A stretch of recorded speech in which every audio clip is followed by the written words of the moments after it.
श्री स्वामी समर्थ.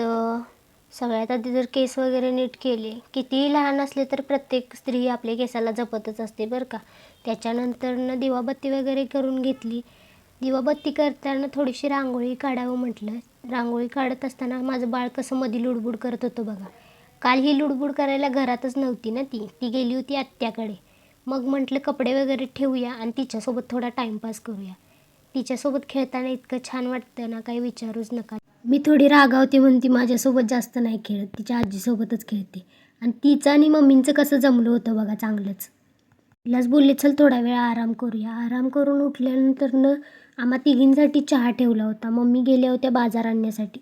मस्त आम्ही तिघींनी चहा वगैरे घेतला, तोपर्यंत मम्मी आल्या होत्या. मम्मींना वगैरे चहा दिला तोपर्यंत हे आले. मग काय, माहीचा अभ्यास वगैरे चालू होता, तोच माही त्यांना दाखवत होती. दिवसभर कामावून कंटाळून हे आले होते. माई मात्र त्यांनाच अभ्यास दाखवत होती. दिवसभर कितीही कंटाळून आले असले तर लेकीचा अभ्यास मात्र त्यांनीच कंप्लीट करून घेतला होता. मी इथं मस्त गरम गरम भाकरी वगैरे टाकून घेतली. गरम भाकरीसोबत असं ग्रीन मटणाचा बेत केला होता.